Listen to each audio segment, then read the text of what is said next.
Terima kasih pemirsa, Anda masih bersama kami dalam MNC News Prime dan masih bersama saya Fani Imaniar. Akibat curah hujan yang cukup tinggi dan luapan air kali, ratusan rumah warga di Kabupaten Bekasi, Jawa Barat terendam banjir. Lansia dan balita bahkan harus dievakuasi petugas akibat rumahnya terendam banjir. Sementara di Subang, Jawa Barat, puluhan rumah di wilayah Pantura terendam banjir dampak dari pendangkalan sungai.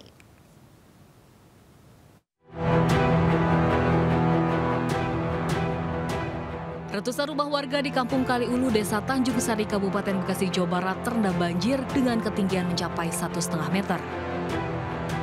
Sejumlah lansia dan balita yang terjebak banjir harus dievakuasi petugas BPBD menggunakan perahu karet dan pelampung. Derasnya arus air sempat menyulitkan petugas BPBD untuk melakukan upaya evakuasi. Kesulitannya tadi itu medan mungkin area persawahan. Jadi kendala kita mungkin debit airnya cukup tinggi. Sementara itu diguyur hujan seharian, akses jalan di depan Plaza Pemanukan Subang terendam banjir. Warga harus ekstra waspada saat melintas agar tidak tergelincir maupun mengalami mati mesin. Selain merendam akses jalan, banjir juga merendam puluhan rumah warga Desa Mulyasari, Subang, Jawa Barat. Banjir terjadi akibat meluapnya 2 sungai yang mengalami pendangkalan serta buruknya sistem drainase. Kalau hujan sehari 2 hari nggak ada banjir gitulah, ini mah hujan semalam banjir.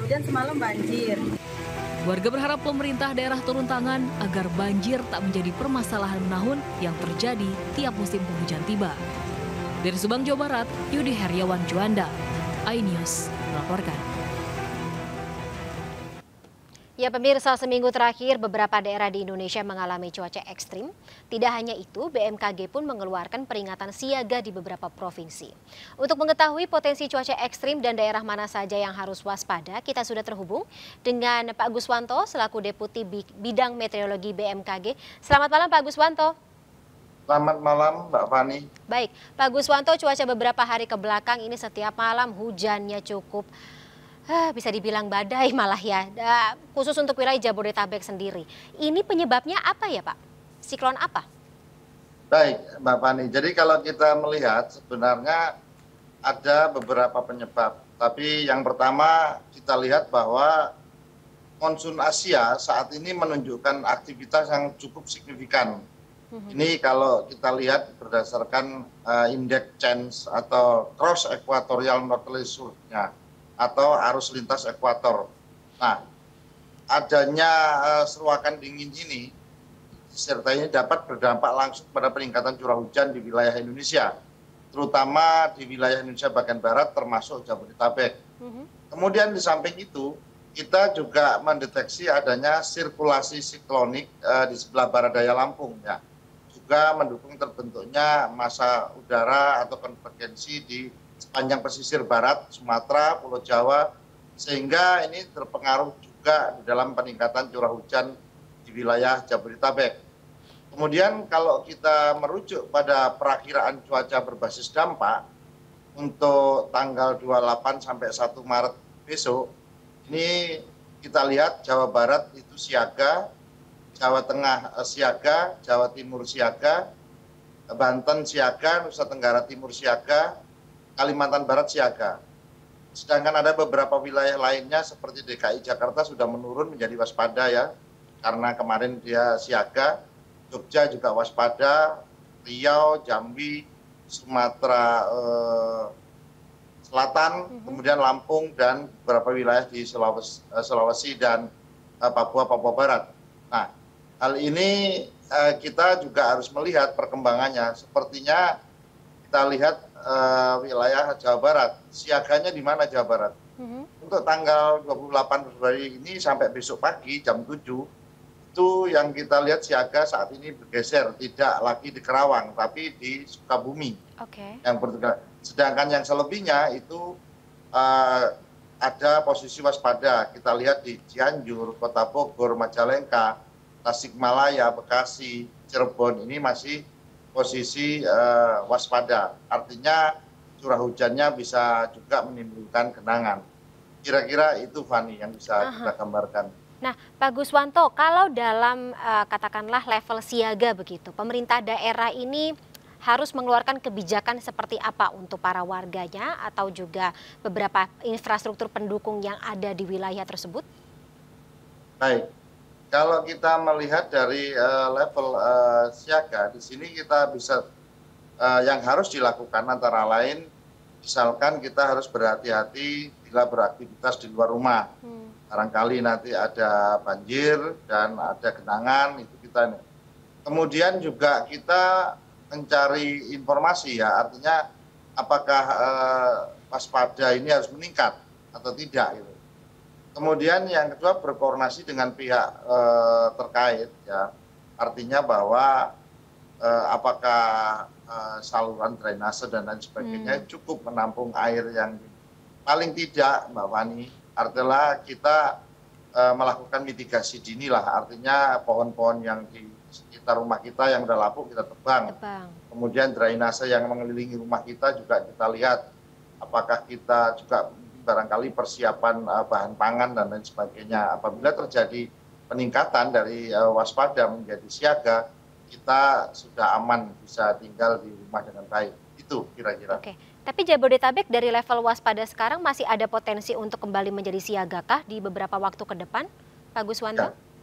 Kalau kita lihat potensi itu masih ada, tapi yang tertinggi kita lihat pada waktu kita lihat ya tanggal 22 itu kita mengeluarkan rilis, DKI juga menjadi siaga sebagian. Kemudian tanggal 26 sampai 27 kemarin juga terjadi peningkatan juga, itu ada siaga. Nah, untuk 28 sampai 1 Maret ini Jabodetabek yang mendapatkan level siaga itu di Tangerang yang perlu kita lihat. Di sini kita lihat Tangerang. Sedangkan waspada itu ada di Bogor, Kota Jakarta Timur, Jakarta Pusat, Bekasi, Jakarta Selatan, Jakarta Utara, dan Jakarta Barat. Di sini hanya Jabodetabek, Tangerang seperti yang kita lihat ya. Wah, rumah saya siaga Pak, berarti saya harus hati-hati nantinya Pak Guswanto. Ya, nah, kita lihat Pak. Nah, Pak Guswanto, potensi cuaca ekstrim yang disebabkan oleh tadi pergerakan siklon ini memang cukup common terjadi di bulan Februari hingga Maret, atau akan nanti bisa terjadi lagi atau ya katakanlah ada perpanjangan begitu, April, Mei sampai nanti Juni begitu? Ya, Fani saya perbaiki dulu, tadi Fani menyampaikan ini karena siaga karena siklon, jadi bukan siklon ya, sirkulasi siklonik, jadi masih awal. Siklonik. Kalau siklon itu kan ada perkembangannya nanti jadi sirkulasi siklonik, low pressure area, kemudian bibit siklon baru menjadi siklon ya. Ini yang perlu kita ini. Kemudian kalau kita lihat memang saat ini itu kan bulan Februari ya. Biasanya Desember, Januari, Februari aktivitas sirkulasi siklonik, bibit siklon dan beberapa sejenisnya itu lebih cenderung terjadi di wilayah selatan ekuator. Sedangkan di bulan September, Oktober, November itu dia lebih cenderung beraktivitas di utara ekuator. Kira-kira seperti itu. Sirkulasi siklon. Pak Guswanto mungkin bisa dijelaskan lebih lanjut mengenai tadi gitu, ada sirkulasi siklonik, kemudian juga bibit tadi ya, mungkin kemudian sampai dengan siklon gitu. Level-level cuaca ekstrem disebabkan oleh tadi level-level siklon ini seperti apa sih Pak? Baik. Kalau kita lihat ya, berdasarkan sirkulasi siklonik. Sirkulasi siklonik itu adalah semacam ada tekanan rendah di situ, misal tapi tekanannya masih di atas 1000 ya, kemudian 1000 milibar. Kemudian dia akan mengumpul dari situ, maka terjadi perlambatan angin, maka itu menjadi. Kalau dia tetap meningkat terus, maka kita identifikasi dua hal, yaitu kecepatan dan tekanan. Kalau dia meningkat terus, tekanannya menurun menjadi dari di atas 1000 menjadi ke bawah 1000, misalkan 900 sekian ya, maka dia lihat kecepatannya pasti di atas 45 km per jam. Nah, ini bisa menjadi siklon tropis. Inilah yang kita perpadai. Jadi ada kembali lagi dua ukuran, yaitu kecepatan anginnya dan satu lagi adalah tekanan di pusat itu, pusat sirkulasinya menurun hingga di bawah 1000. Itu yang bisa baru dikatakan menjadi siklon tropis. Dan ini sudah cukup bisa membuat hujan dan sebagainya. Untuk daerah tertentu bisa berdampak cukup parah apabila terjadi. Ini yang terjadi ketika kemarin ya, di akhir tahun itu yang dianggap cuaca ekstrim. Ya, di Seroja tahun 2021. Oke, baik. Pak Guswanto, pasti dari BMKG sendiri untuk menghadapi beberapa ya katakanlah dinamika sirkulasi siklon ini, cuaca ekstrim ini, tentunya juga sudah berkoordinasi kan dengan pemerintah daerah setempat, terutama yang tadi dianggap sebagai daerah level siaga, terus kemudian juga BNPB dan BPBD setempat? Ya, betul Fani, kita juga melakukan koordinasi, misalkan koordinasi vertikal maupun horizontal. Kalau koordinasi horizontal itu kita lakukan antar kementerian lembaga, kita informasikan baik melalui WA Group, melalui informasi server to server seperti Basarnas. Kita juga sudah ada server kita di Basarnas, termasuk di BNPB. Untuk membuat perakiraan cuaca berbasis dampak, kita bekerjasama dengan BNPB, sehingga di sana sudah ada server to servernya. Kemudian secara vertikal kita berkoordinasi ke bawah, karena BMKG memiliki UPT sekitar hampir kurang lebih 180 UPT di seluruh Indonesia. Dan masing-masing UPT di BMKG baik tingkat provinsi ini juga berkoordinasi mendasar dengan kepala BPBD di masing-masing provinsi maupun kepala BPBD di kabupaten kota. Nah, informasi-informasi ini biasanya didahului dengan adanya peringatan dini. Nah, dari peringatan dini itu mengambil early action, baru itu yang bisa kita berikan. Jadi bisa juga masyarakat datang ke lokasi di UPT kita di daerah. Tidak harus menunggu didatangi, tapi bisa masyarakat proaktif datang ke kantor-kantor BMKG terdekat untuk menanyakan tentang cuaca ekstrim yang terjadi. Demikian. BMKG terbuka ya untuk tadi menjawab segala pertanyaan dari masyarakat terkait dengan potensi cuaca ekstrim ini. Mungkin terakhir Pak Guswanto, jenis bencana apa saja yang bisa disebabkan atau menjadi dampak dari cuaca ekstrim atau tadi sirkulasi siklon ini? Baik, jadi kalau kita lihat Fani, sirkulasi siklon itu kan hanya salah satu penyebabnya ya.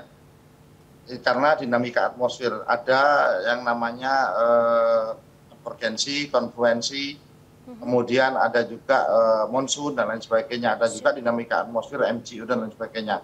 Nah, potensi bencana hidrometeorologi sepanjang yang kita catat yang terjadi, misalkan pada periode Desember, Januari, Februari, itu biasanya banjir, longsor, gelombang tinggi, kemudian puting beliung ataupun angin kencang.